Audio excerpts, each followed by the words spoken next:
sont incontournables, parfois indécis, lorsqu'il s'agit d'exercer leur droit de vote. Ils comptent pour toute nation et ils n'imaginent pas le poids de leur voix. Le 2 septembre prochain, la Côte d'Ivoire sera aux urnes. Les Ivoiriens et les Ivoiriennes iront aux urnes pour les élections locales et régionales qui comportent de nombreux défis sociopolitiques.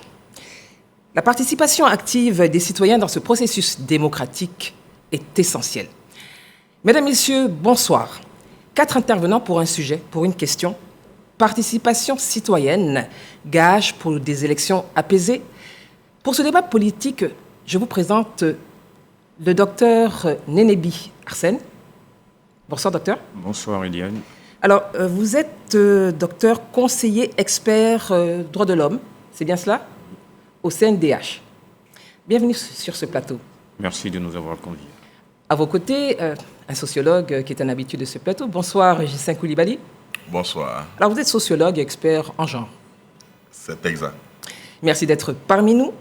Professeur Simplice Dion, bonsoir. Bonsoir. Bienvenue sur ce plateau. Vous êtes philosophe politique. C'est bien cela. Et vous insistez là-dessus. Philosophe politique. Merci d'être là. Merci. Alors, un débat en 2023, l'année de la jeunesse sans un jeune. Merci à Ibrahima Diabaté d'être là ce soir. C'est moi qui vous remercie pour l'invitation. Vous êtes président du Conseil national des jeunes de Côte d'Ivoire. En effet.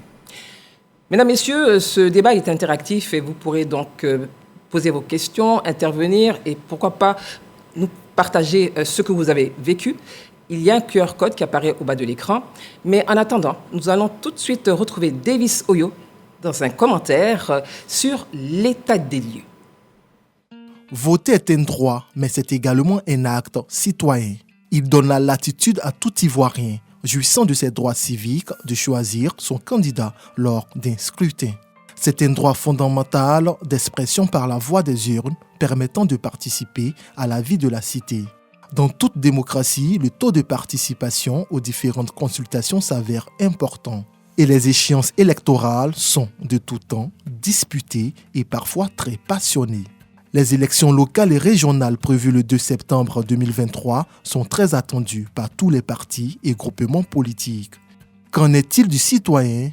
Il est un acteur clé, il est attendu et doit jouer sa partition. Il a certes des droits, mais il a également des devoirs. Il s'agit pour lui, lors de ce rendez-vous électoral, de se consacrer à un exercice clé pour toute une nation. Et cet acte concourt à l'expression du renforcement de la démocratie. La Côte d'Ivoire a toujours réussi à s'élever et ce vote doit également être celui du civisme, du respect et être une compétition saine où le fair-play sera de mise. Comment y parvenir en prenant en compte la diversité de notre pays et surtout face à ces enjeux sociopolitiques ? La participation citoyenne peut être la clé. Cet exercice favorise une expression collective et individuelle et nourrit par la même occasion une décision publique pour une démocratie participative.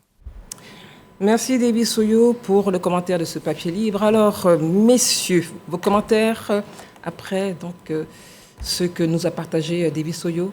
Docteur, participation citoyenne. Alors, pour nous, la participation citoyenne est la capacité pour un citoyen ordinaire de prendre part individuellement ou collectivement aux décisions importantes qui engagent la vie de son pays. Il va sans dire que cette participation citoyenne peut s'exercer individuellement ou collectivement. Elle peut aussi s'exercer sous une forme institutionnalisée ou non institutionnalisée. Individuellement, un exemple, le professeur Simplice Dion, qui est philosophe politologue, observe qu'il y a un problème de société majeur. Il voit ce problème, il essaie de faire un écrit, et à travers cet écrit, il fait des propositions constructives. Oui, des propositions constructives aux institutions. Bien sûr. Mais on va en reparler tout à l'heure. Alors, Gislain Koulibaly, le sociologue que vous êtes, nous avons suivi ensemble ce commentaire, ce papier libre. Est-ce qu'il y a quelque chose à ajouter par rapport à ce qu'on a entendu ? Oui, j'ai envie de dire que la participation politique est bien plus qu'une obligation de se rendre aux urnes pour ce qui relève des différents pays en Afrique. Oui. Et pour moi, la participation politique est plutôt une démarche qui permet aux individus de participer au processus décisionnel et surtout à la construction de la vie politique, économique et sociale. Donc c'est un pilier de notre démocratie. C'est un pilier de notre démocratie. Professeur Dion, la participation citoyenne, comment vous la définissez ou la sentez? Ah non, mais ce qu'ils viennent de dire, c'est l'essentiel. C'est-à-dire que la citoyenneté Oui. est d'essence capacitaire et participative. Tout citoyen a une capacité d'eux et il doit participer. Parce que le citoyen ne peut pas laisser les choses se faire sans son avis. Il y a un bonheur collectif à construire. Mais on ne peut pas construire ce bonheur sans lui. Il faut l'entendre, il faut l'écouter, il faut lui demander quel type de bonheur il veut pour lui et pour les autres parce qu'il n'est pas seul. C'est à ce moment-là que sa participation est exigée. Mais si vous ne participez pas, si vous ne vous informez pas, si vous ne contribuez pas au débat public, si vous n'allez pas choisir ceux qui doivent vous diriger, vous gouverner, c'est-à-dire ceux qui doivent faire votre bonheur, mais quel type de citoyen êtes-vous? On décidera pour vous. Or, en démocratie, c'est vous qui décidez de votre destin. Voilà le sens de la citoyenneté. C'est vous qui décidez de votre destin. Président Ibrahim Diabaté, alors, pour vous, la participation citoyenne, surtout, je le rappelle, c'est l'année de la jeunesse en 2023. Non, moi je pense qu'elle a été clairement définie tout à l'heure. Et les jeunes que vous êtes? La participation citoyenne prend en compte donc l'engagement donc actif d'une personne, d'un individu envers sa communauté, mais un engagement surtout volontaire. Tout à l'heure, donc, le représentant du CNDH faisait état de ce que cette participation peut s'exercer individuellement ou de manière collective. Et nous avons donc assisté à un reportage tout à l'heure qui a été présenté par vos équipes. Moi, je pense que le reportage prend en compte un pan de la participation citoyenne qui est l'engagement politique. Il ne faut pas donc balayer du revers de la main d'autres pans de cette participation-là, qui peut être donc l'engagement au sein des associations, l'engagement de tout individu envers sa cité. Donc, c'est de rappeler surtout que nous avons des droits, mais nous avons également des obligations envers la cité qui peuvent donc s'exercer au niveau donc du droit de vote, se matérialiser par le droit de vote, mais également par d'autres actions qui sont des actions d'intérêt public. Tout en rappelant que le vote n'est pas obligatoire en Côte d'Ivoire. Alors, messieurs, moi j'ai une question pour tous les quatre. Est-ce qu'il y a des obstacles? Quels sont les obstacles, s'il y en a bien sûr, en ce qui concerne la participation citoyenne? Alors, si je fais la lecture sous le prisme du genre, j'ai envie de dire que cette participation citoyenne peut être entravée par les stéréotypes de genre.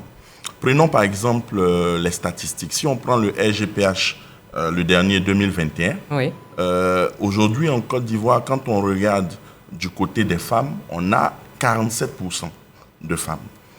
Et nous avons 75% maintenant, puisque le SGPH 2014, on était à 77% de jeunes, mais aujourd'hui, on a 75% de jeunes à peu près. Alors, quand on regarde les stéréotypes de genre vont annihiler, par exemple, la participation citoyenne active et responsable des femmes à certains postes de décision ou à certaines sphères de prise de décision. J'en veux pour preuve les statistiques que nous avons. Si nous prenons le cap de 1960 jusqu'à 2023, prenons tous les gouvernements qui se sont succédés, on n'a pas encore atteint 30%, par exemple. Ce ne sont pas des postes électifs. Non, ce sont des postes nominatifs. Mais quand on prend les postes électifs, au niveau de l'Assemblée nationale, par exemple, depuis 1995, la conférence de Beijing à aujourd'hui, on n'a pas encore atteint le cap des 15%. Voyez-vous, donc pour dire qu'il y a des défis sociologiques et la construction socio-culturelle du statut de la femme qui renvoie à son rôle reproductif, communautaire ou même post-productif, la femme est beaucoup plus invisibilisée dans tout ce qui est prise de décision, par exemple. Ce sont des défis. Ce sont des défis. Alors, docteur Nénébi, quels pourraient être justement les obstacles pour une participation citoyenne? Et comment on les surmonte s'ils existent? Alors, déjà, je pense qu'il y a l'ignorance par les citoyens d'un certain nombre de mécanismes existants leur permettant d'exercer leur participation, qui, je le rappelle, et vous l'avez dit tout à l'heure, est un droit. La participation dans notre pays est un droit. Sauf que quand vous prenez par exemple le mécanisme qui existe au sein de la Commission d'accès à l'information aux documents d'intérêt public, KIDP, qui permet à un citoyen habitant la commune de Cocody, par exemple, de pouvoir interroger le maire de Cocody sur le budget de la commune qui a été affecté à X ou Z domaine, le citoyen ordinaire ne le sait pas. Et pourtant, ce n'est pas faute de communication de la KIDP. Oui, je suis totalement d'avis avec vous, et c'est là aussi que je dis quelque part, les citoyens ont aussi leur part de responsabilité, et peut-être aussi qu'il faut que la KIDP, qui fait déjà suffisamment, puisse davantage multiplier les actions de sensibilisation. Au-delà de cela, je pense également qu'il y a une sorte de méfiance des citoyens vis-à-vis des institutions ou vis-à-vis de la chose politique à proprement parler, eu égard à l'histoire récente passée de notre pays qui, du point de vue électoral, a endeuillé le pays. Mais alors, professeur, et je vous poserai la même question, docteur Nénébi nous parle justement d'un passé, mais est-ce qu'il faille rester sur ce passé par rapport justement à ce qui pourrait être obstacle à l'engagement citoyen et surtout à la participation citoyenne, professeur? Ah non. D'abord, on sort de crise. Oui. Mais c'est normal qu'un pays vive la crise. Ce qui n'est pas normal, c'est que la crise devienne le destin d'un pays. Quand on vit la crise, on en sort, mais on en sort et on transforme cela en défi. Et c'est ça qui doit nous arriver. Comment on fait en sorte que ce que nous avons vécu et qui ne nous a pas permis d'arranger notre vivre en commun citoyen, comment on fait en sorte pour que ça soit amélioré? La deuxième chose que Nénébi dit, qui est fondamentale, c'est l'éducation à la citoyenneté. Il faut peut-être travailler sur cet axe-là. Il faut qu'on éduque les gens à la citoyenneté. Ils savent qu'ils sont dans un État, ils savent qu'ils ont tous les papiers nécessaires, ils ont la carte d'identité, ça s'arrête là. Mais pour eux, c'est tout. Moi, j'ai ma carte d'identité, le reste, là, je m'en fous. Mais pourquoi cet état d'esprit? Non, mais parce qu'ils ne sont pas... Ils ne savent pas ce que ce statut juridique leur confère. Voilà. Et il faut qu'on les éduque à cela. Alors, justement, il faut les éduquer à cela. Alors, vous êtes jeune. C'est vrai qu'il y a 75% de jeunes aujourd'hui. Qu'est-ce qui est fait, justement, pour que ce dont nous parlons aujourd'hui, l'engagement citoyen et tout ce qui est participation citoyenne, soit pris en compte par les jeunes? Non, moi, je pense qu'il y a déjà les mécanismes existants, donc les tests pour encourager.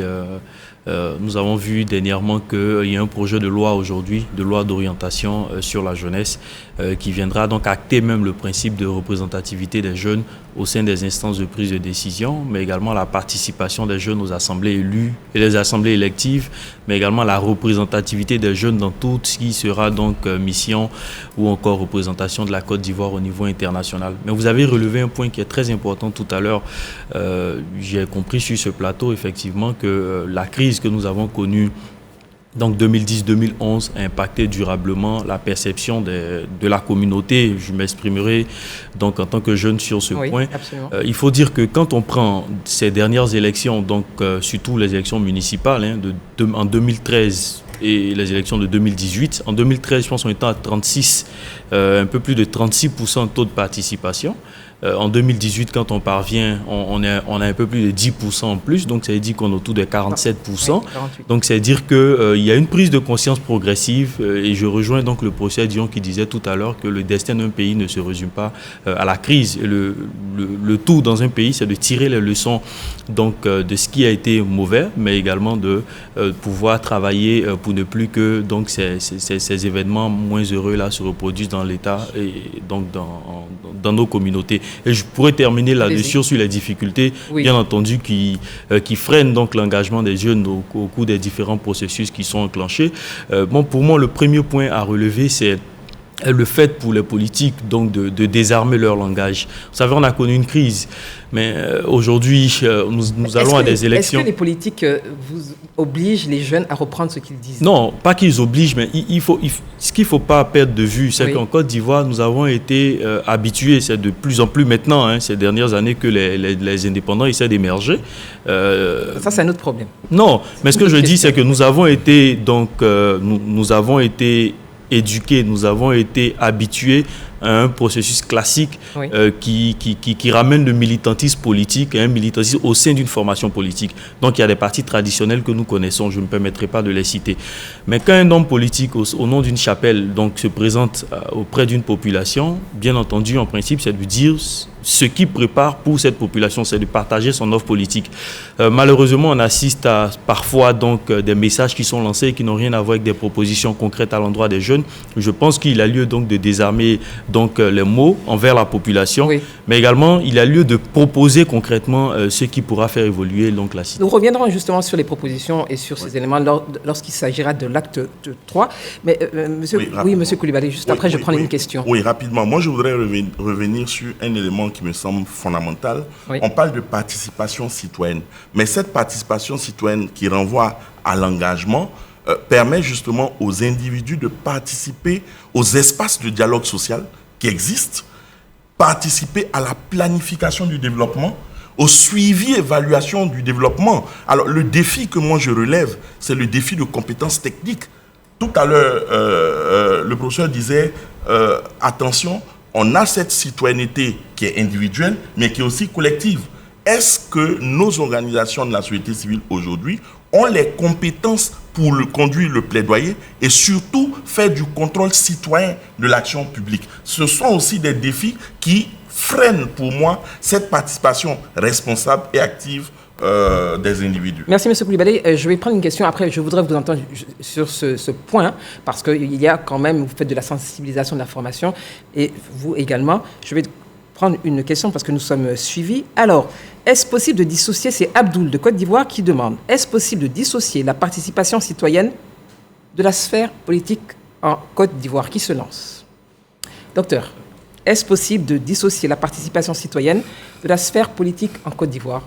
Alors, de mon point de vue, il est difficile de les dissocier. Pour la simple raison que la politique, d'abord, elle touche à tous les domaines de la vie d'un pays. Et un citoyen qui se refuse à participer aux questions d'ordre politique de son pays, de mon point de vue, ne participe pas de façon active et utile au développement de son pays, tel que le consacre la Déclaration des Nations Unies sur le droit au développement, qui précise justement que la participation citoyenne doit être active et utile. Tout à l'heure, le président de la jeunesse a parlé du fait que les hommes politiques devaient désarmer leur langage. Effectivement, il a raison. Mais en même temps, les jeunes qui l'entendent et qui pensent qu'ils sont obligés de le suivre devraient se rappeler qu'une participation, pour être utile au développement, une participation doit être utile au développement. En exécutant la parole qui est comme un pistolet chargé d'un homme politique, en exécutant, c'est dit, à savoir aller casser ou exercer des actes de violence, en le faisant moi en tant que jeune, est-ce que je participe de façon active et utile au développement de mon pays? De mon point de vue, non. Donc sur cette question, pour moi, il est difficile de dissocier ces deux éléments. Les deux sont intrinsèquement liés de mon point de vue. Voilà, on a la réponse pour Abdoul. Il y a une autre question, Ghislain, permettez s'il vous plaît. Pensez-vous que le caractère de la participation citoyenne soit connu par la population? On revient à la formation. Comment les populations sont-elles éduquées à la contribution citoyenne? C'est Moumine Koné qui nous écrit de Côte d'Ivoire. Professeur, je voudrais vous entendre, Ghislain, et après, le président. D'accord, mais il faut identifier déjà ceux qui doivent contribuer à l'éducation citoyenne. Si on laisse le terrain aux partis politiques, mais les partis politiques feront un travail d'instrumentalisation. Parce que les partis politiques s'opposent, recherchent le pouvoir. Donc, tout ce que les partis politiques font sont orientés. Mais il n'y a pas que les partis politiques, il y a l'État qui a une responsabilité à travers tout le système d'éducation. Il y a l'école, Oui. il y a la famille, il y a les médias aussi. Mais c'est pour ça que nous sommes là Et il y a la société justement. civile. Donc vous voyez, il y a plusieurs acteurs qui doivent contribuer à le faire. Ce qu'on ne trouve pas dans les partis, la société civile doit pouvoir le faire. Ce qu'on ne trouve pas dans la société civile, les médias aussi doivent pouvoir régulièrement consacrer des émissions Comme celle-là. pour dire, voici comment, quand on est citoyen, on se comporte. Parce que la politique, c'est quoi finalement? C'est la gestion de la chose publique. Vous êtes un citoyen, vous aussi, vous êtes partie prenante de la chose publique. Il y a ceux qui dirigent, comme tout le monde ne peut pas diriger un État. Vous ne dirigez pas, mais vous avez votre voix qui doit compter. Sinon, Oui. votre bonheur se fera sans vous. Monsieur, oui, Justin Coulibaly. Oui, moi, sociologue. je suis vraiment d'avis avec le professeur Dion. Je dirais que la participation citoyenne est un fait social total qui met en branle à la fois la dimension politique, la dimension économique, la dimension sociale, la dimension religieuse. N'oublions pas que nous sommes dans des pays africains qui sont caractérisés par leur diversité. On a des groupes religieux, on a des communautés. Est-ce qu'il n'y a qu'en Afrique qu'il y a des groupes religieux, des Non, communautés? partout. Mais je veux dire que comme nous sommes dans un contexte Oui. africain Oui. et surtout ivoirien, cette diversité, pour moi, doit nous conduire vers une citoyenneté inclusive. Elle doit être inclusive justement pour ne pas marginaliser un acteur ou une catégorie, c'est important. Et pour moi, justement, cette participation politique dont on parle commence, cette participation citoyenne et politique commence d'abord dans la plus petite unité de la société qu'est la famille. La transmission des valeurs sacerdotales, cardinales, commence par la cellule familiale. Le relais est pris par l'école et les autres groupes de pairs tels que l'entreprise, la société civile et l'État contribuent justement à créer un citoyen modèle, mais un citoyen responsable. Alors, un citoyen modèle, un citoyen responsable, et il y a effectivement Moumine qui a posé cette question de l'éducation. Qu'est-ce qui est fait justement à votre niveau pour partager avec d'autres jeunes ces valeurs cardinales? Non, déjà, avant bien entendu de répondre à votre question, Oui. je voudrais préciser tout à l'heure qu'en faisant cas de ce que il fallait pour les hommes politiques donc, de désarmer donc, leur langage sur le Oui. terrain, nous avons relevé cet état de fait-là au regard, bien entendu, de certains éléments qui nous remontent progressivement. Bien sûr. Exactement. Et donc, Bien sûr. il était bien quand même Si, de bien le sûr. mentionner. Alors, en ce qui concerne ce que nous faisons, tout à l'heure, il a été éloquemment précisé sur ce plateau que l'éducation était l'arme la plus puissante qu'il fallait utiliser pour construire, en tout cas, une éducation.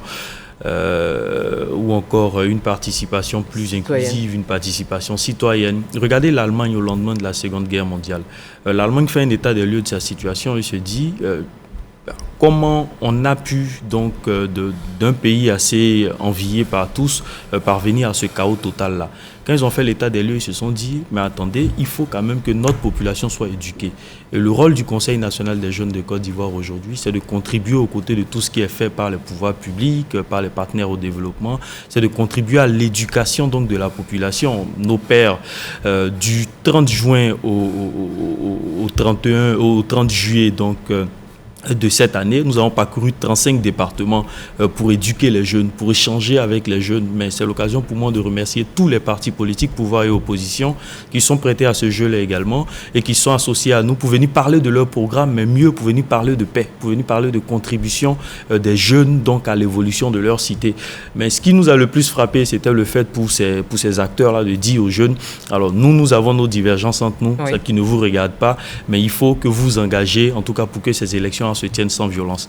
Un autre élément que je veux relever également, c'est que nous avons des localités qui ont été fortement impactées par donc au cours des élections de 2020. Zone un peu rouge. Des zones un peu rouges que nous avons également parcourues dernièrement. Je salue donc le département de Bétier, le département de Mbato également qui étaient très engagés là-dedans, qui ont initié des rencontres qu'on appelle donc les rencontres de l'entente pour échanger en langue locale avec les populations, pour montrer également que les uns et les autres devraient donc s'engager pour des élections. Donc beaucoup de sensibilisation. Beaucoup de d'éducation. sensibilisation, beaucoup de formation, Oui. mais également beaucoup de récompenses parce que nous, nous avons initié un prix spécial cette année, le prix Impact Jeune, pour récompenser les meilleures organisations de jeunesse qui contribueront donc au développement de leur cité, qui contribueront au développement communautaire, qui contribueront au renforcement du climat social. Et cela s'est fait donc avec le programme des Nations Unies pour le développement, le port autonome d'Abidjan et d'autres partenaires également. Président, alors on a quelques questions.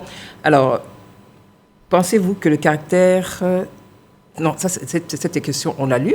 Alors, je veux revenir à mes questions. En quoi la participation citoyenne, messieurs, diffère-t-elle de la simple expression du vote? On dit participation citoyenne, oui, on va voter. Mais et le simple fait de voter, quelle est vraiment, en quelques mots, quelle est pour vous la différence, s'il y en a une, évidemment? Docteur. Alors, de mon point de vue, le simple fait de voter est un élément de la participation citoyenne. La participation citoyenne est bien plus large. Elle va au-delà du simple fait de voter. La participation citoyenne peut être pour moi, dans mon quartier, nous constatons qu'il y a un problème environnemental, on se réunit de façon spontanée et puis on peut nettoyer le quartier. C'est une forme de participation citoyenne. Oui. On peut multiplier ces exemples-là. Vous partez dans une localité, vous savez, les cadres d'une localité constatent que l'État fait des efforts en telle ou telle matière, mais il y a un besoin. Et ces cadres-là se regroupent pour peut-être donner un puits, qu'est-ce que je dirais, une pompe villageoise au village ou à la localité. C'est aussi une forme de participation citoyenne, parce que le citoyen, au-delà d'attente de l'État, il doit aussi contribuer à participer au développement de son pays. Et donc, au-delà donc de cette question purement de vote, au-delà du simple vote... Vote ou participation citoyenne? Du simple vote, la participation citoyenne va au-delà des élections. Parce que la participation citoyenne est un élément de la participation politique. Exactement. Alors, on va toujours... il y a quelques questions que j'attends de collègues. La même question. Oui, rapidement, parce qu'on va prendre de le dire. On est tous unanimes sur le plateau ici que la participation citoyenne est un pilier de la démocratie, de l'édification de cet État-nation où l'individu, justement, recherche son bonheur. Et donc, chaque fois qu'on va aux urnes, c'est une dimension de la citoyenneté. Mais au quotidien, on fait preuve de citoyenneté pour œuvrer, je dis bien pour œuvrer à la mise en œuvre des politiques publiques qui concourent à notre bonheur et à notre bien-être. Donc on ne saurait circonscrire la participation citoyenne à une dimension politique. Je l'ai dit, la participation citoyenne est un fait social total du point de vue de Marcel Mosse. Alors moi, je voudrais savoir comment on arrive justement à cette participation citoyenne, parce que là, on est à Abidjan, on pense que tout se résume à Abidjan. On a ces élections qui arrivent, elles sont locales et régionales. Comment justement on permet à ces personnes, hein, ces électeurs des zones rurales, d'exercer leur participation citoyenne? Professeur, qu'est-ce qu'il faut leur dire et comment on procède? D'abord, la chose fondamentale en démocratie, c'est de savoir que ça va être un peu savant, mais il faut que je le dise. Il faut qu'on vous comprenne. Il faut qu'on vous comprenne parce qu'on vous regarde. Démocratie. On est dans la pédagogie du professeur. La traduction quantitative de l'égale dignité qualitative des hommes. Tous les hommes sont égaux en dignité qualitative. C'est pour ça que du point de vue de la quantité, quand nous allons voter, le président de la République a un bulletin. Professeur Dion a un bulletin. Mon mécanicien qui est à Bobo, qui s'appelle Diaguer, il a un bulletin. C'est-à-dire que entre le président et lui, entre professeur Dion et lui, il n'y a pas de différence parce que nous sommes égaux. Donc la femme qui est au village, dans le Guémon, à Zouata, qui doit aller voter, quand elle dépose l'urne dans le bulletin, mais elle participe à la vie de la nation. Une seule voix peut faire la différence. C'est fondamental. La deuxième chose, Nénébi l'a dit tout à l'heure. La citoyenneté, c'est un statut juridique et ça vous confère, il a dit, des droits et des devoirs. Mais de la citoyenneté, il faut sortir ce qu'on appelle le civisme, et c'est ce qu'il a dit. Le civisme est le comportement qui accompagne la citoyenneté. Il faut aller aux élections parce qu'on doit choisir nous-mêmes celui qui doit nous diriger. Mais si on vient vous voir et qu'on vous donne un billet de 2000 francs pour vous dire soit de ne pas aller voter, soit d'aller voter tel candidat, regardez ce que vous faites. Votre voix qui compte, vous décidez à la limite de marchander la voix et de laisser quelqu'un que vous ne connaissez pas faire votre bonheur. 6 mois après, vous dites, mais on l'a voté, quand on l'appelle, il ne décroche plus. Quand on le salue, il ne répond même pas. On ne savait pas qu'il était comme ça. Mais non, il ne s'agit pas de ça. Il s'agit de savoir, en connaissance de cause, qui vous choisissez pour qu'il fasse votre bonheur. Pour qu'il fasse votre bonheur, justement, nous allons passer à l'acte 2 et nous restons évidemment dans le sujet. La citoyenneté, alors que faire justement pour renforcer les institutions? On a parlé de l'engagement citoyen, la participation citoyenne et maintenant la citoyenneté. Que faire pour renforcer les institutions? Docteur, en réalité, quelles mesures les institutions d'une république, Côte d'Ivoire ou ailleurs, devraient-elles prendre justement pour qu'il y ait cet engagement citoyen, pour le soutenir, pour la participation citoyenne, mais là, l'engagement citoyen? Alors, je vous donnerai des exemples concrets de ce que fait le CNDH. Absolument. Tout d'abord, pour la période de la révision de la liste électorale, oui, le CNDH a initié une campagne de sensibilisation auprès des partis politiques, auprès des jeunes, auprès de certaines communautés, pour inviter les citoyens à s'inscrire sur la liste électorale. Pourquoi? Parce que pour que quelqu'un puisse voter le jour des élections, il faut au préalable que cette personne ait pris le soin de s'être effectivement inscrit quand elle répond bien entendu aux conditions pour être électeur. Bien sûr. Et cela se fait dans les 33 régions du pays dans lesquelles le CNDH a des commissions régionales. En dehors de cela, le CNDH a mis en place un programme de coaching des femmes qui sont soit candidates ou des femmes qui sont dans le staff d'une dame qui est candidate, pour n'est-ce pas, les éduquer au droit électoral. C'est une formation en fait que... Tout à fait, des renforcements des capacités. Et on s'est rendu compte effectivement que c'était un programme qui était bienvenu, d'autant plus que on a constaté le manque de connaissances, le manque d'informations de potentiels candidats sur les différentes étapes du processus électoral. Alors, là, moi, je voudrais vraiment vous entendre aussi rapidement sur cette question. Comment, justement, les institutions... Dr Nénébi a donné le cas du CNDH. Comment, vous, à votre niveau, M. Koulibaly, professeur, et vous, président, justement, vous faites en sorte que ces éléments, l'engagement citoyen soit réel? Parce qu'on peut connaître ou savoir qu'il faille peut-être voter, mais c'est un engagement. Qu'est-ce que vous faites concrètement, Ghislain? Oui, alors, au niveau de la société civile, oui, par exemple, la société civile est un acteur de dialogue politique et social. Ça, c'est un. Et il est partenaire du gouvernement, donc de l'État. Oui. À ce titre, les organisations de la société civile proposent des projets qui viennent accompagner le processus qui est déjà mis en place pour développer une sorte de culture civique auprès des individus, auprès des citoyens. Et donc, c'est justement ces projets-là qui permettent aux citoyens de savoir que c'est d'abord une capacité, mais qui confère justement un droit.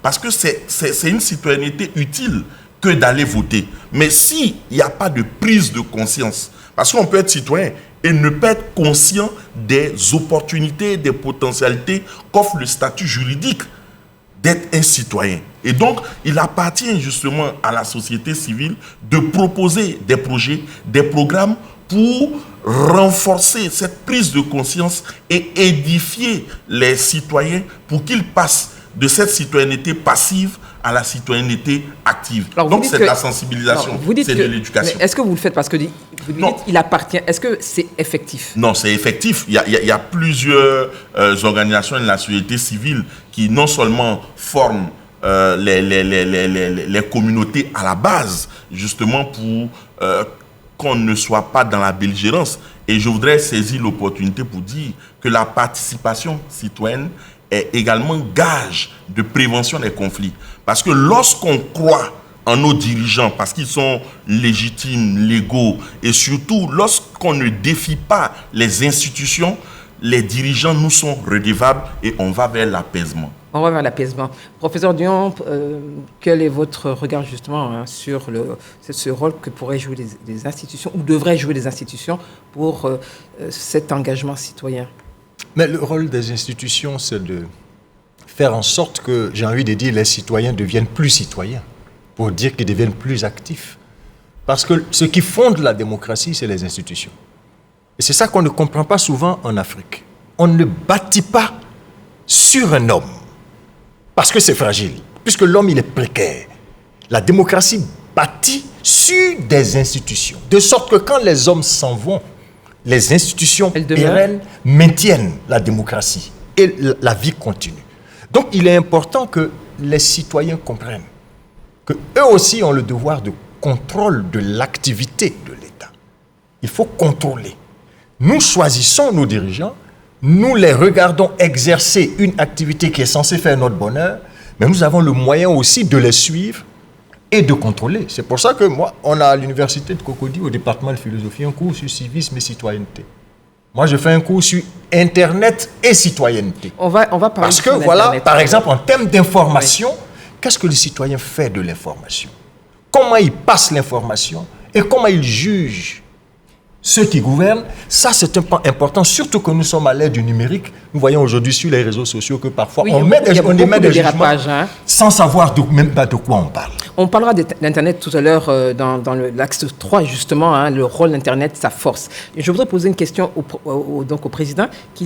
Cette question vient de Souleymane. Il dit, n'est-il pas nécessaire d'imposer la participation citoyenne à la population pour qu'elle comprenne qu'en démocratie, ce n'est pas la politique qui fait le jeu? Alors, je pense que je respecte l'avis de Souleymane. Je respecte son avis.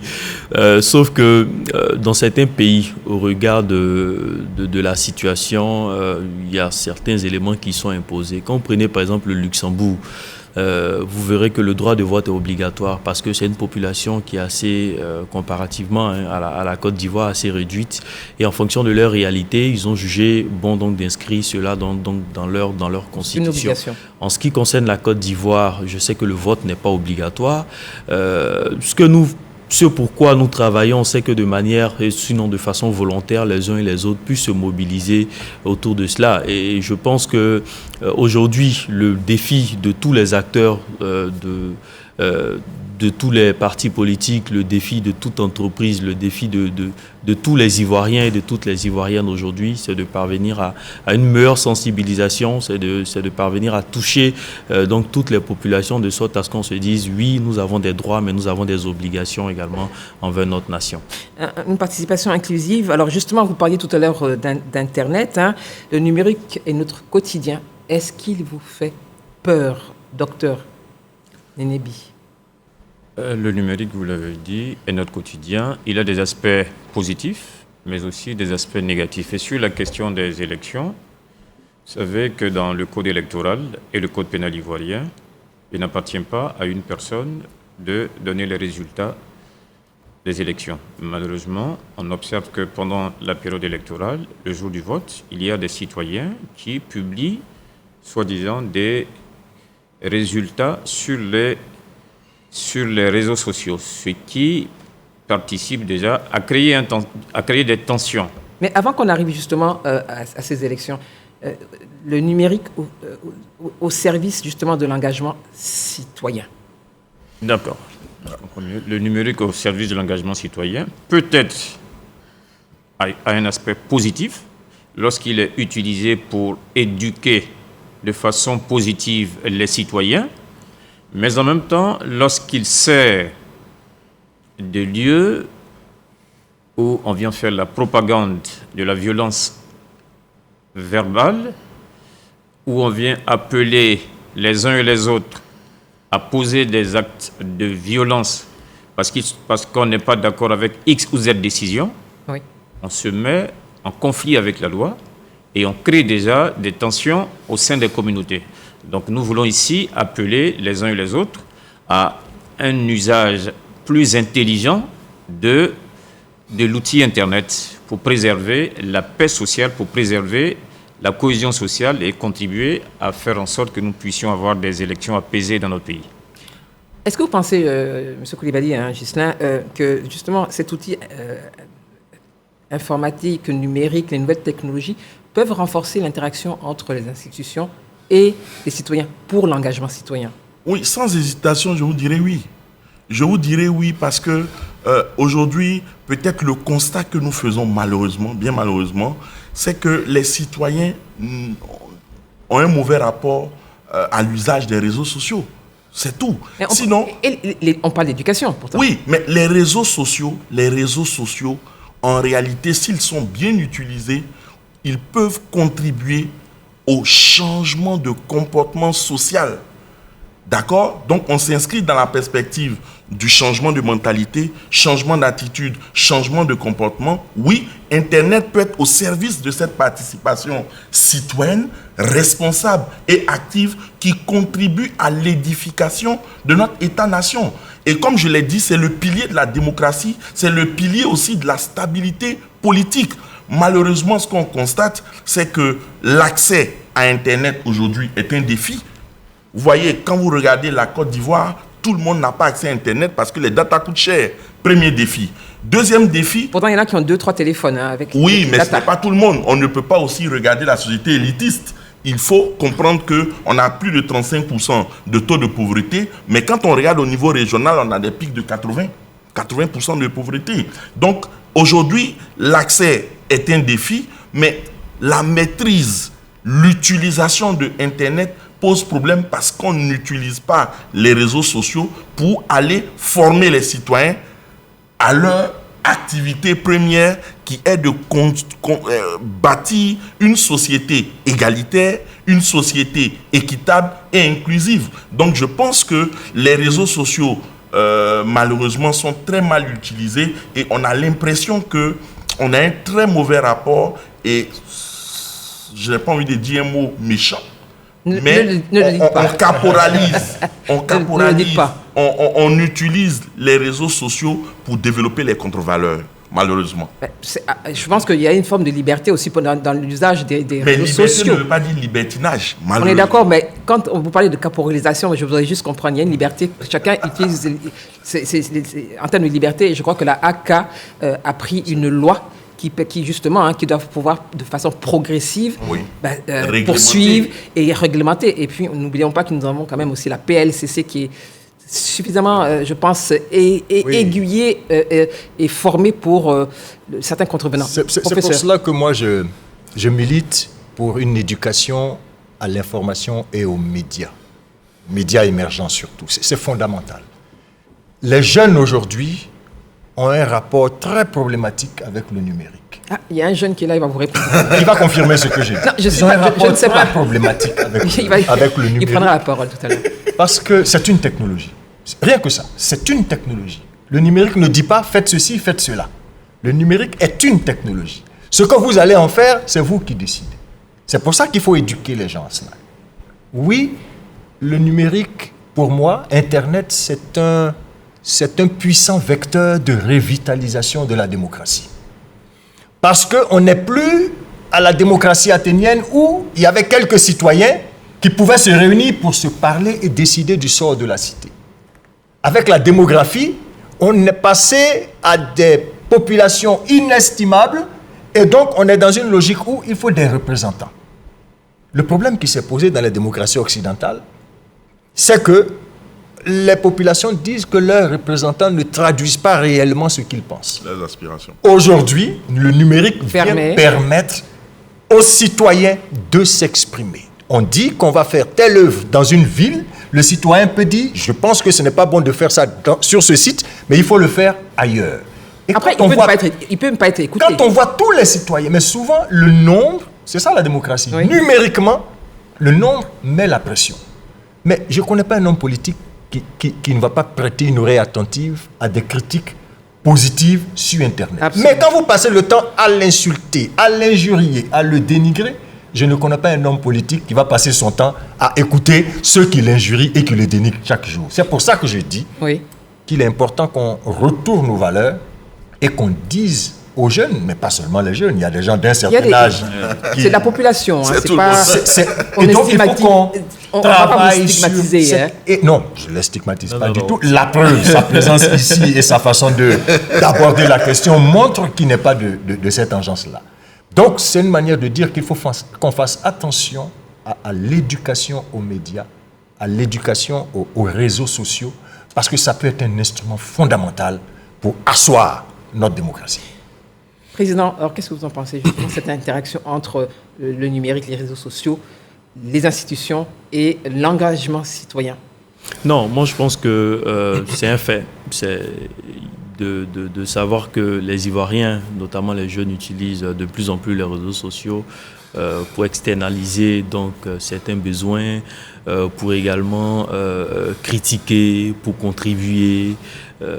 Je disais une fois sur ce plateau que les organisations de jeunesse en Côte d'Ivoire travaillent dans ce sens-là. Les organisations de jeunesse représentent aujourd'hui un nombre très important. 6473 sur toute l'étendue du territoire national, c'est pas rien. Et je pense que le ministère en charge de la communication l'a bien compris. C'est pour cette raison, je pense, demain déjà, il y aura le lancement de l'utilisation saine des réseaux sociaux à l'aune de ces élections-là. Donc, c'est dire que c'est un fait que de relever qu'Internet n'est pas malheureusement utilisé comme nous le souhaitons, n'est pas utilisé de sorte à faire construire, de sorte à mieux faire émerger en tout cas nos sociétés.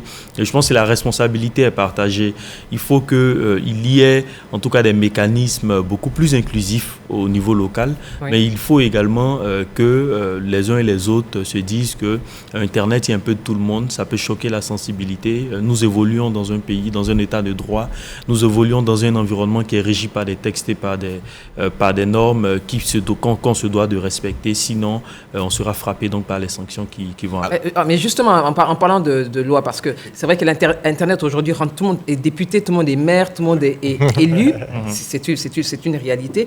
Mais est-ce que il n'y va pas aussi de la responsabilité, parce qu'on parle d'éducation, mais est-ce que tous les citoyens ne sont pas aussi responsables ou ne devraient pas être responsables de ce qu'ils postent, docteur?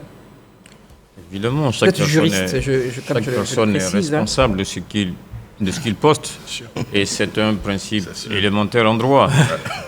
Tout fait quelconque de l'homme qui cause à autrui un dommage oblige celui par qui la faute est arrivé à le réparer.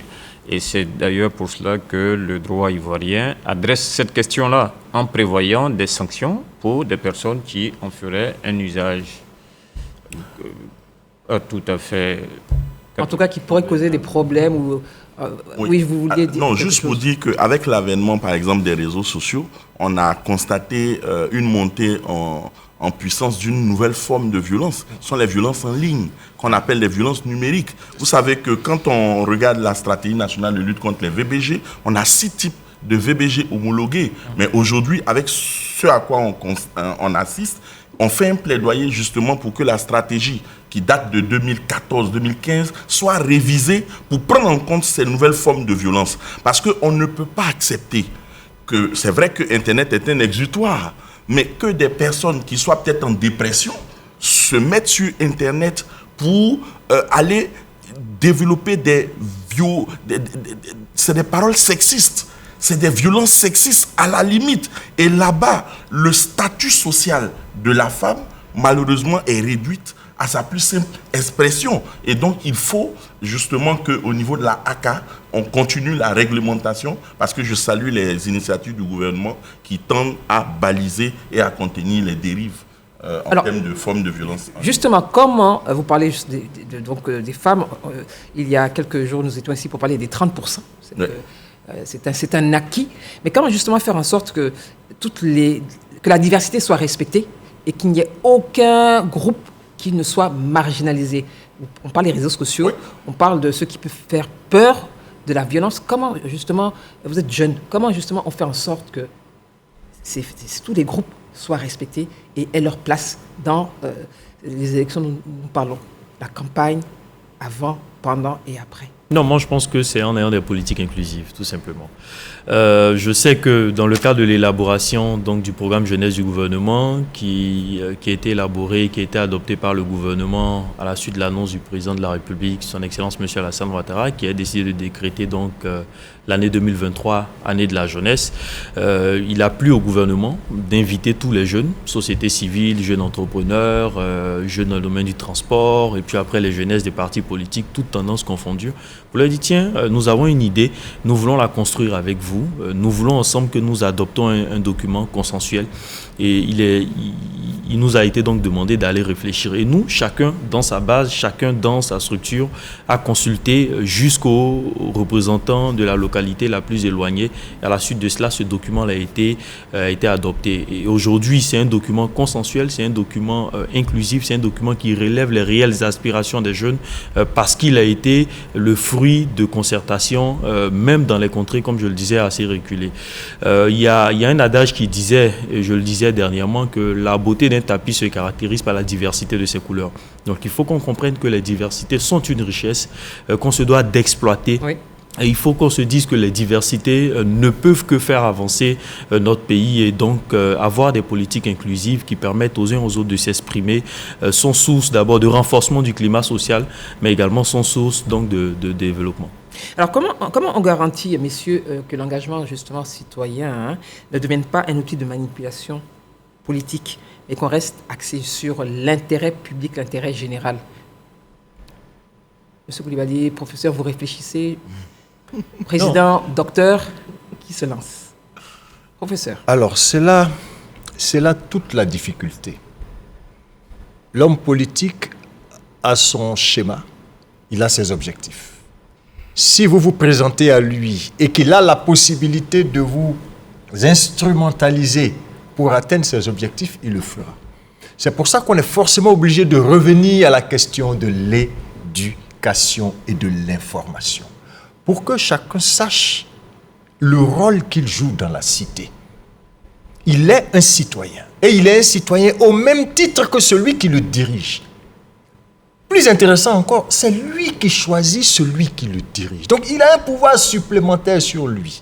À partir de ce moment-là, s'il se sent seul pour mener un combat, alors il se met avec 2, avec 3, avec 4, et le combat devient collectif. Et quand le combat devient collectif, il y a des chances que le combat-là porte. Quand on est ensemble, il est plus facile de résister à la pression. Et ça, c'est très fondamental en démocratie. C'est fondamental dans la démocratie, docteur, qu'est-ce que vous en pensez? Le professeur a raison, je pense que c'est complètement aller en combat contre l'instrumentalisation, de sorte que quand nous autres qui sommes enseignants sommes en cours, nous appelons les jeunes à plus de responsabilité lorsque certains hommes politiques en arrivent à vouloir les instrumentaliser. Parce qu'au bout du compte, quand on fait le bilan de cette instrumentalisation, ce sont les jeunes qui sont aux deux bouts du fusil, aux deux bouts au sens où c'est eux qui tiennent, c'est eux qui sont instrumentalisés pour commettre les actes de violence, et au bout, c'est encore eux qui sont massivement les victimes. Alors que les politiques qui réussissent à les instrumentaliser, malheureusement, heureusement pour eux, leur famille, ni le politique en question qui a amené les jeunes à commettre des actes de violence, il n'a été inquiété, aucune personne de sa famille n'a été victime, et malheureusement, nous nous retrouvons, les autres citoyens, à faire le décompte des morts dans nos localités. Alors, est-ce que vous pensez que lorsqu'il y a malheureusement ces débordements, ces dérapages, il y a toujours une instrumentalisation? Il n'arrive pas parfois que certains s'auto-saisissent, entre guillemets, et estiment qu'il faille poser un acte pour faire plaisir à un candidat? Je vous pose cette question. Président. Non, moi je pense que les uns et les autres s'orientent de plus en plus vers là où il y a leurs intérêts. C'est comme ça que je veux résumer. Oui. Et aujourd'hui, le défi, c'est de montrer aux uns aux autres, c'est de partager auprès donc, de nos communautés, auprès des populations, que l'intérêt, le réel intérêt, celui dans lequel nous avons le réel bénéfice, celui qui peut nous faire avancer et faire avancer les générations, celui qui peut nous faire avancer nos enfants et les générations futures, j'ai eu envie de dire tout à l'heure, c'est le développement de la cité, c'est le développement de la commune, c'est le développement de la région, c'est le développement même au niveau national. Et ce développement-là ne peut pas se faire en suivant une quelconque instruction d'une personnalité politique qui nous appelle donc à désobéir, à nous en prendre donc aux institutions de la République et aux personnes qui incarnent ces institutions-là. Alors ça c'est vrai, c'est un jeune, enfin, on comprend. Alors quel est votre regard justement là-dessus? Oui, je me dis qu'effectivement la manipulation politique est une réalité, on ne le nie pas, mais je pense que les jeunes également se lancent. Est-ce qu'il n'y a que les jeunes? Non, il n'y a pas que les jeunes. Malheureusement, sur le théâtre des conflits, oui.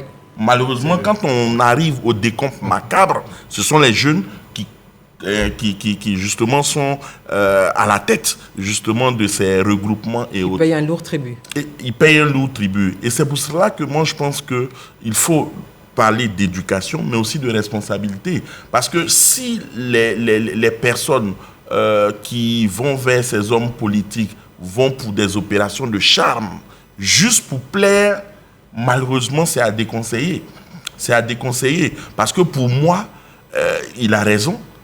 Ce sont des acteurs sociaux qui disposent d'une marge de manœuvre. Ils regardent leurs intérêts et se positionnent. Parce qu'aujourd'hui, quand on regarde, c'est vrai que nous sortons de crise, la société ivoirienne est en reconstruction, c'est le relancement de notre économie qu'on a été frappé par la pandémie. Il y a le chômage, le sous-emploi, ce n'est pas toujours évident. Et donc, les opportunités dénommées joutes électorales sont saisies immédiatement par ces acteurs sociaux pour exister. Donc, ce sont des opérations qui sont réfléchies, parce qu'en réalité, la participation citoyenne, c'est une manière de penser, c'est une manière d'agir, c'est une manière de sentir. C'est tout simplement un comportement. Et le comportement qu'ils affichent, pour moi, est bien réfléchi. Alors, nous allons prendre une question de Kamia Isaka. Il nous écrit de Guinée équatoriale. Bonsoir à Malabo et Bata. Alors, quel pouvoir le citoyen a sur un élu après les élections lorsqu'il constate que l'élu ne joue pas le rôle qu'il devrait jouer? En un mot, quelles sont les voies de recours du citoyen après l'élection d'un maire, par exemple, si ce dernier ne fait pas l'affaire et il ne répond pas aux attentes donc, de ses concitoyens? Oui, moi je l'ai dit à l'entame de ce plateau, j'ai dit un des défis auxquels on est confronté, c'est le contrôle citoyen. Sinon, lorsqu'on a élu soit un maire ou un président de conseil régional, on l'a élu, je pense, à cause de son projet de société. C'est vrai que ce n'est pas toujours le cas parce qu'on suit des variables ethniques, etc. Mais il y a le contrôle citoyen qui permet de voir qu'est-ce qu'il avait dit dans son projet, qu'est-ce qu'il devait faire. Donc, on regarde ses projets et on fait un suivi. Mais qu'est-ce que Kamia Isaka demande justement, quand on se rend compte que, justement qu'il n'a pas tenu parole, je résume, hein, qu'est-ce qu'on fait, docteur? Qu'est-ce qu'il peut faire simplement, au-delà du contrôle citoyen, il ne peut qu'attendre les prochaines élections pour le sanctionner. Parce qu'il n'a aucun droit de mettre fin au mandat en cours. Professeur, vous vouliez dire quelque chose? Oui, surtout, ce qu'il dit est important, mais il peut déjà commencer très tôt. C'est-à-dire qu'il n'attend pas simplement les prochaines élections pour aller juste voter, parce que lui, c'est une voix. Et le maire lui-même aura une voix. Donc la voix du maire annule sa voix. Il faut qu'il s'organise déjà en amont avec d'autres personnes pour créer un autre groupe de pression pour que ce maire-là soit tellement instable dans son fonctionnement qu'il comprenne qu'il y a un danger qui le guette. Et vous voyez qu'en cours de chemin, il y a des décisions qu'on peut reprendre. Mais s'il n'a pas la pression, s'il n'a pas la pression, mais lui, il a le sentiment que ce qu'il fait est bon. Quand il fait son conseil municipal et que tout le monde applaudit, mais il continue. Mais s'il y a 10, 15 dans le conseil qui disent non, nous ne sommes pas d'accord avec cette décision-là, mais il sent qu'il y a quelque chose qui ne va pas, vous voyez, il va rectifier le tir. Pression. Président, qu'est-ce que vous vous dites? Oui, mais moi je pense que c'est une pression positive. Hein. On vient contribuer, c'est ça. Donc tout à l'heure, le docteur parlait donc de contrôle citoyen. Il y a des institutions aujourd'hui qu'on peut saisir pour critiquer une action qui est engagée par un élu local. Et moi je pense que ce sont des mécanismes qui sont malheureusement peu connus en tout cas du public. Je sais qu'il y a des formations là-dessus, mais il nous revient donc de communiquer davantage ou encore de créer, comme le professeur Dion le disait tout à l'heure, des groupes de pression pour éveiller les consciences, pour appeler l'attention donc des uns et des autres sur ce que l'élu devait faire et sur les engagements qu'il a pris et qu'il ne respecte pas. Il vous revient donc de sensibiliser, et nous allons écouter justement des Ivoiriens qui se prononcent sur ces élections, puisque nous en parlons. Nous écoutons donc dans ce micro-trottoir réalisé par Siaka Kone Ibrahim Touré. Nous écoutons donc les Ivoiriens qui se prononcent. Pour des élections apaisées, moi je prends la résolution de ne pas relayer les fausses informations, les informations à déchirer le tissu social.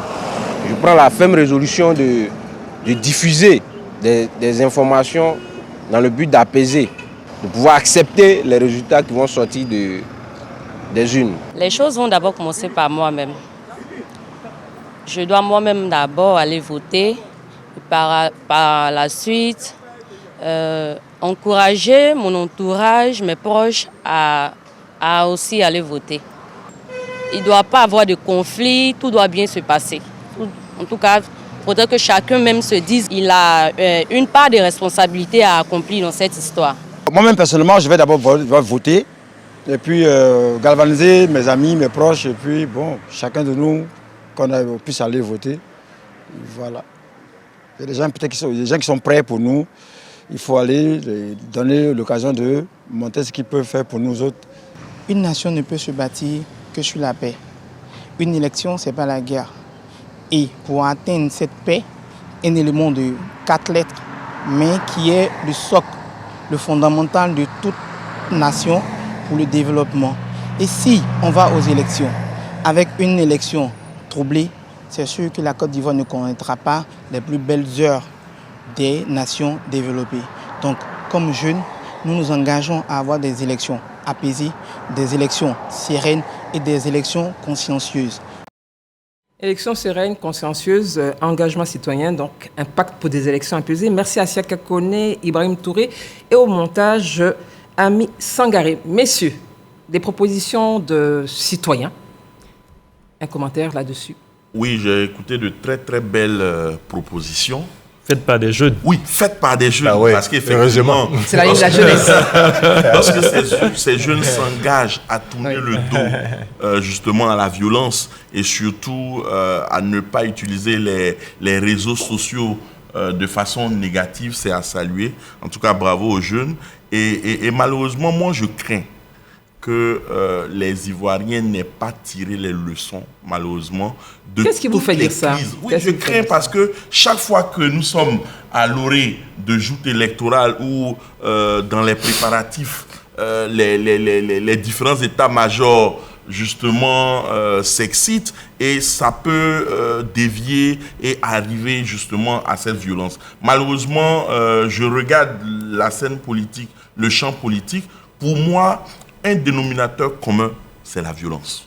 Qu'on ne se le cache pas, chaque fois qu'il y a eu des élections, il y a toujours eu des violences. C'est vrai que le conflit est le moteur aussi de tout développement de la société, mais le conflit dont on parle, ça peut être une divergence d'idées, mais pas arriver au biceps. Et donc pour moi, il faut une véritable prise de conscience et que les gens comprennent qu'ils ont cette capacité de changer leur vie. Ils ont non seulement cette capacité, mais ils ont aussi le droit d'œuvrer à l'apaisement et à instaurer un climat social vraiment sain. Est-ce que ce n'est pas un devoir pour tous les citoyens? Oui, pour tous les citoyens. Docteur? Pour tous les citoyens d'œuvrer à des élections apaisées, sereines, transparentes, inclusives? Évidemment, je pense que ça, on le sait, mais qu'est-ce qu'on fait concrètement? On le sait. Et ils l'ont dit, les jeunes qu'on a écoutés tout à l'heure, ça commence par soi-même, par la responsabilité personnelle. Qu'est-ce que chacun fait? Il faut que chez moi à la maison, je sois capable d'amener chacun aller exercer son droit de vote et ne pas empêcher les autres de voter, même si nous sommes d'obédience politique différentes. Il faut également éviter d'aller commettre des actes de vandalisme ou de violence autour des lieux de vote ou à l'intérieur des lieux de vote. Et encore une fois, en écoutant les jeunes, on se rend compte qu'il y a une grosse prise de conscience. Et moi, contrairement à mon collègue, je pense que le climat dans lequel on est aujourd'hui, comparé au climat antérieur, je ne suis pas inquiet pour le moment. En tout cas, je prie que les politiques continuent dans cette démarche. Il est vrai qu'on a quelques informations plus ou moins inquiétantes qui viennent de la localité de Tia-Salé, mais je pense que les mesures seront prises par les pouvoirs publics pour que, très rapidement, la sérénité, le calme reviennent et que les différentes parties qui seront opposées aux élections puissent faire en sorte que les élections se déroulent de façon apaisée. Parce que justement, quand vous savez qu'il y a quelques tensions qui naissent, et vous avez un rôle à jouer pour anticiper. Oui, et le CNDH le fait déjà. Oui. Le CNDH le fait déjà. Il y a une mission qui ira bientôt dans la ville de Tia-Salé. Mais au-delà de Tia-Salé, je parle de façon générale. Je ne sais pas une localité. De façon générale, comme je vous l'ai indiqué tout à l'heure au début de l'émission, le CNDH a des représentations dans plusieurs villes de la Côte d'Ivoire. Oui. Et récemment, nous avons organisé des forums éclatés dans toutes ces localités qui a réuni les partis politiques et le CNDH pour amener les partis politiques à communiquer au sein de leurs formations respectives le langage de la paix, le langage des élections apaisées, en insistant sur la nécessité de recourir aux voies de recours prévues par les textes et non à utiliser la voie de la violence qui, en fin de compte, n'arrange personne, si ce n'est de servir de lit des comptes macabres pour tout le pays. Alors, il y a une question pour vous, professeur. Ah. Oui. Alors, professeur, ne pensez-vous pas que si les hommes politiques sont dénigrés sur les réseaux sociaux, c'est parce qu'ils refusent d'écouter les citoyens. Et c'est Ala Roméo qui nous écrit de Côte d'Ivoire. D'accord. Je comprends bien Ala, parce que la colère face à l'indifférence ou à l'outrecuidance, à la vanité de l'homme politique, ça peut nous conduire à des extrêmes. Mais pas le dénigrer. Pas utiliser ce moyen-là. Oui. Pour le dénigrer ou pour dire des choses qui ne sont pas vraies sur lui. Ce n'est plus de la citoyenneté, j'appelle ça de l'anti-citoyenneté. On est en train de détruire le fondement même de ce qui fait la civilité. J'ai vu une phrase quelque part là que je vais partager avec lui. En fait, il vous regarde. Pour devenir une nation adulte, il faut savoir s'arrêter au feu rouge. Il faut savoir respecter les règles. Mais si vous ne respectez plus de règles, on retourne à un état de nature où chacun fait ce qu'il veut. Ce n'est pas ça qui est souhaitable dans une démocratie. Si le maire ou le député ne vous écoute plus, vous avez les moyens, l'occasion de vous organiser pour vous faire entendre, de telle sorte que lui comprenne que à la prochaine élection, il est en danger. Mais pas de se répandre sur les réseaux sociaux de cette façon-là, parce que c'est une manière incivique. Voilà, une manière de incivique faire la politique. De faire la politique. Alors, on regarde à travers la ville, il y a des messages, des panneaux. Il y a le médiateur de la République qui a communiqué, il fait de la sensibilisation. Demain, il y a une conférence de presse du ministère de la Communication sur la question des réseaux sociaux. On a vu le ministre de l'Intérieur sensibiliser aussi le corps professoral sur la censure des élections apaisées. Alors, tout ce qui est en train de se mettre en place pour justement ces élections apaisées, est-ce que cela ne vous rassure pas? Moi, j'ai envie de dire... Je voudrais écouter excusez-moi, M. Koulibaly, je voudrais écouter donc le président des jeunes. Non, moi je pense que si toutes ces entités, si tous ces acteurs très importants de notre communauté, les religieux, les partis politiques, les institutions de la République, également donc les membres du gouvernement se mobilisent pour des élections apaisées.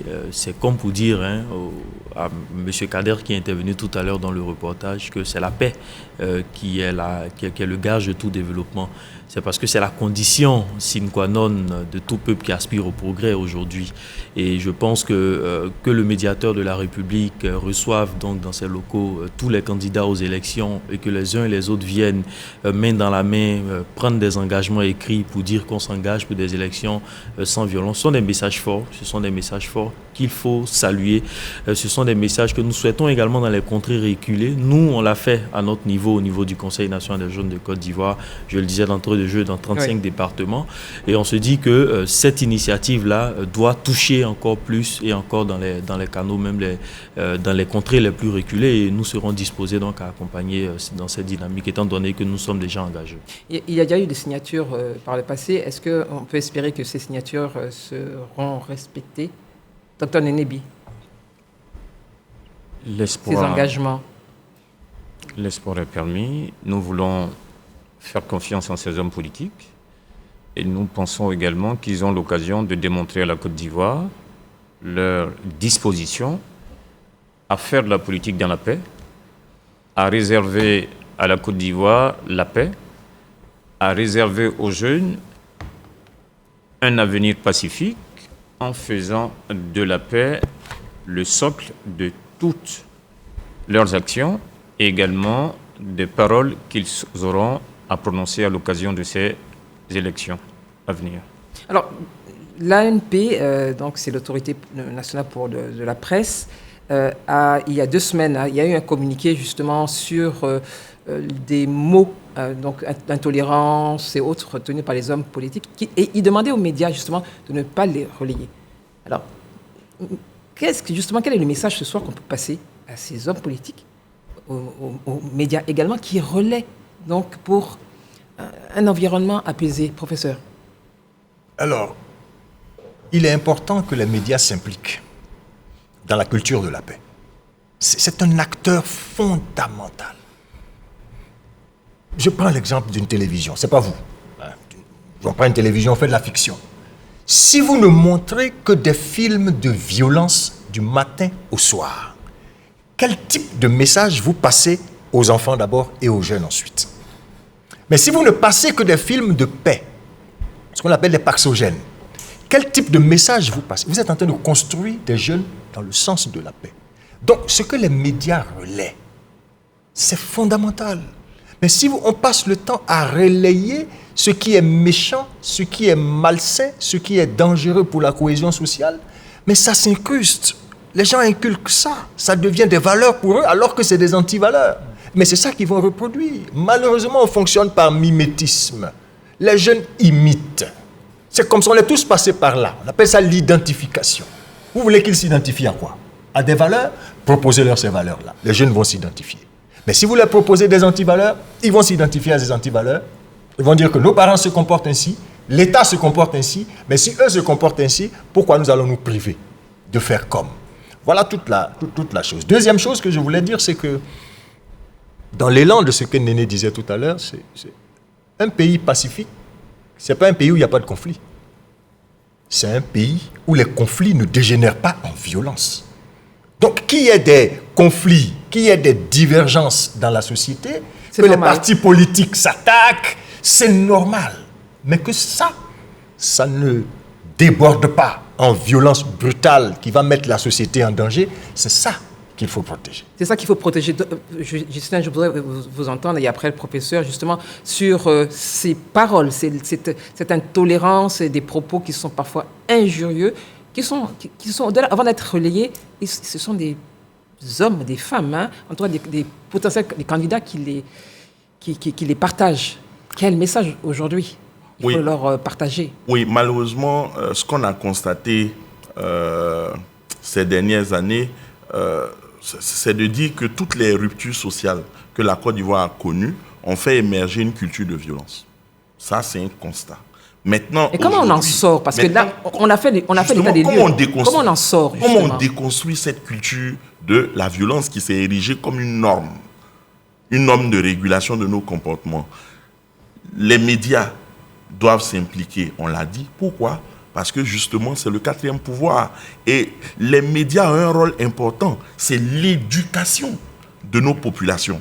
Donc si les médias prennent conscience qu'il faut justement jouer son rôle, on informe, mais il faut veiller à ce que l'information soit dépourvue de tout déclencheur de belligérance. Ça, c'est un élément important. Mais vous êtes sur ce plateau, justement, on fait ce plaidoyer et on parle à la Côte d'Ivoire. Oui, on parle à la Côte d'Ivoire. Donc, c'est un plaidoyer que nous faisons pour que, justement, et le professeur Dion l'a dit, pour que les médias s'associent à cet environnement qui est en train d'être créé par l'État de Côte d'Ivoire, par les organisations de la société civile, par les groupes religieux.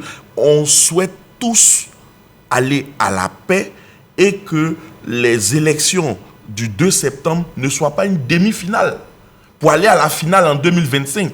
Non. Parce que vous pensez oui, parce qu'on a entendu dire c'est la demi-finale. Il faut absolument qu'on ait des circonscriptions pour préparer 2025. Et donc pour moi justement, pas que je suis inquiet, mais comme j'ai constaté de nombreuses années durant que l'Ivoirien ne tire pas toujours les leçons de ce qui nous arrive, donc je dis simplement que nous devons tous œuvrer à instaurer un climat de paix et chaque citoyen doit prendre sa part de responsabilité. Alors, est-ce que vous pensez que 2023, ces élections donc du 2 septembre, les régionales et les locales, sont en réalité la future carte politique de 2025, Dr Nenebi? Est-ce que ça dessine 2025? Alors, on pourrait dessiner 2025, je préfère le dire ainsi. Je pense que dans un premier temps, on pourrait penser, de mon point de vue, ça ne dessine pas forcément 2025. Pourquoi? Parce que une élection se gagne par l'inscription des électeurs, de ces militants, sur une liste électorale. Il vous souviendra que lors de la période de la révision de la liste électorale, certains partis politiques ont boycotté cette phase-là. Donc, évidemment, de mon point de vue, les élections qui auront lieu en septembre prochain, ces partis politiques risquent de ne pas avoir des résultats, du moins pas risque, auront des résultats à la mesure de la mobilisation de leurs électeurs inscrits effectivement sur la liste électorale.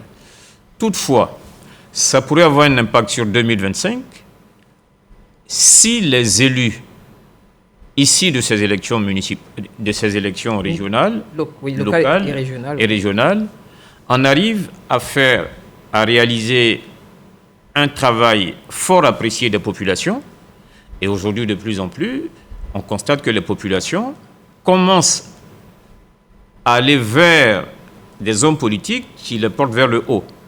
Donc, ils seront jugés aux résultats.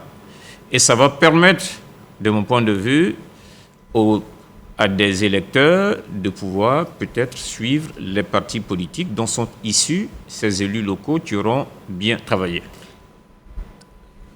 Justin Coulibaly, alors 2023 dessinerait 2025? Moi, je dirais oui. Je dirais oui parce que ces échéances locales vont porter, des personnes à la tête de certaines municipalités ou à la tête de certains conseils régionaux.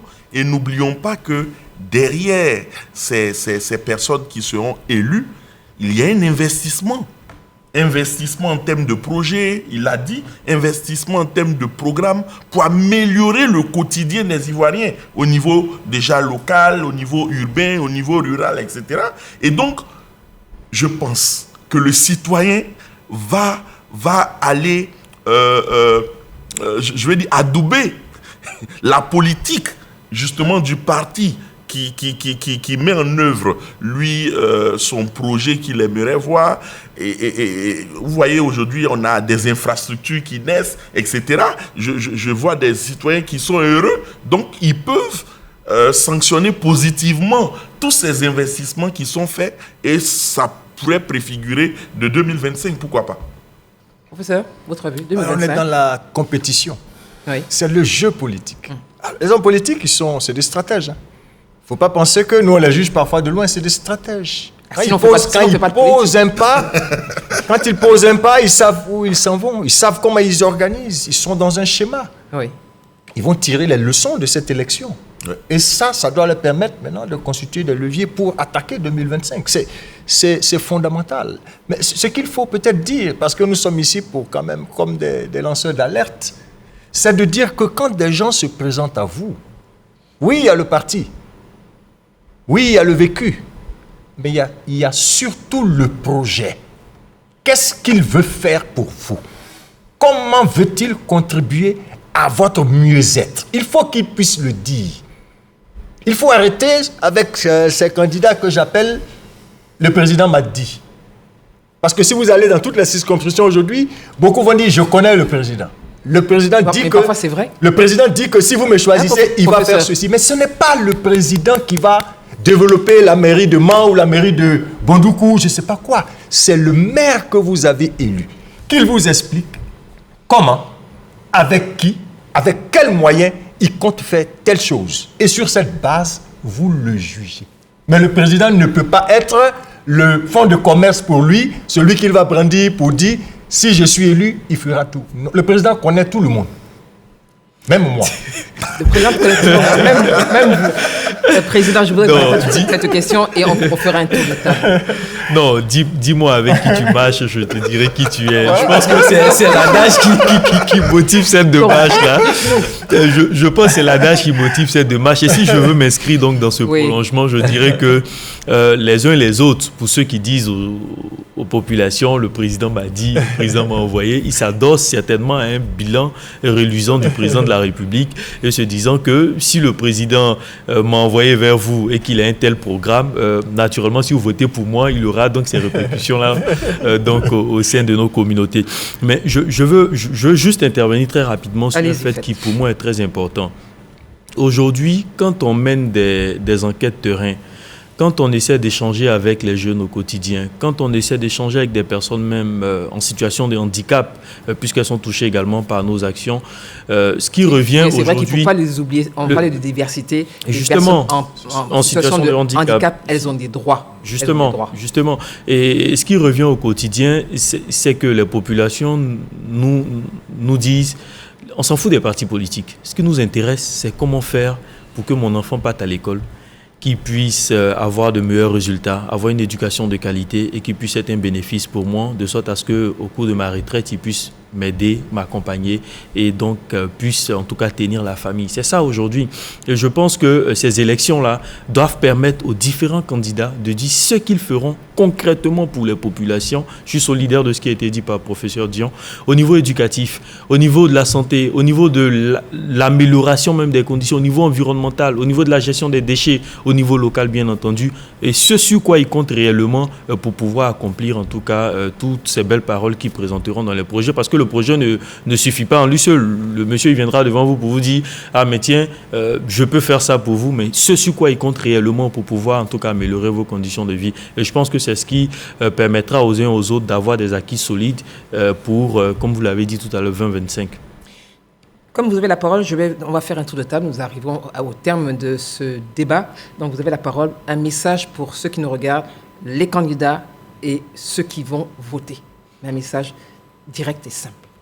Un message direct et simple aux candidats, je leur demanderai d'avoir un discours apaisé. Les élections, comme on dit dans le jargon, c'est pas Niaga. On va, soit on est vainqueur ou on perd. Quand on perd, on vient encore une fois donc s'armer de courage, s'armer de force, s'armer donc d'arguments pour pouvoir convaincre les populations. Aux jeunes, 2023 est une année décisive pour nous. Et il faut que nous arrivions à tirer les leçons de tout ce qui s'est passé. Et il faut surtout qu'on se dise que c'est dans un climat apaisé que nous pourrions développer nos communautés. Si nous voulons toujours avoir un système éducatif qui se bonifie de jour en jour, si nous voulons assister donc à la construction de grands chantiers, si nous voulons avoir toujours des grands travaux donc dans nos communautés, il faut que ces élections se passent sans violence. Et je sais pouvoir compter sur vous pour que la Côte d'Ivoire continue de se... Merci, Président. Professeur Dion, très rapidement. Oui, très rapidement, je dirais qu'en démocratie, on est sujet de son histoire, on n'est pas objet de son histoire. Merci, professeur. Je dirais que... Pardon, allez-y. tous les futurs sont possibles avec les hommes politiques, parce que chacun vient avec ses propositions. Mais je vais demander aux Ivoiriens de choisir eux-mêmes le futur qu'ils veulent. Il faut changer notre pays. Il ne faut pas changer de pays. Tous ces jeunes qui s'en vont et qui meurent, ils veulent changer de pays? Non, il faut qu'ils restent. Qu'ils travaillent en votant à changer le pays. Et quand ils changeront de pays, ils comprendront que celui qui est habillé de l'habit d'un autre, il n'est pas habillé. Merci, professeur. Justin Coulibaly. Oui, je dirais simplement que nos hommes politiques ne doivent pas oublier les couches marginalisées. Je veux parler des femmes, je veux parler des personnes vivant avec un handicap. Il faut que ce processus de participation soit inclusif. Merci, Justin Coulibaly.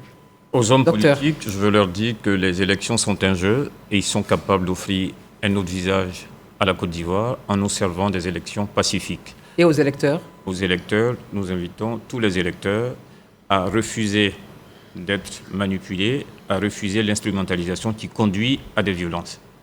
Merci vraiment, messieurs, d'avoir participé à ce débat. Merci aux téléspectateurs pour vos questions, votre contribution. Merci également à toutes nos équipes techniques rédactionnelles qui nous ont permis d'être là ce soir. Awassa Wadogo à la réalisation, la Redeba Afi Dosso et toute l'équipe de la DMI avec à sa tête monsieur le directeur Lanciné Koné. La participation citoyenne, mesdames, messieurs, elle est attendue pour ces élections locales et régionales dans un environnement électoral empreint de sérénité, de confiance et de transparence. Que la paix demeure en Côte d'Ivoire. Bonne soirée, à très bientôt.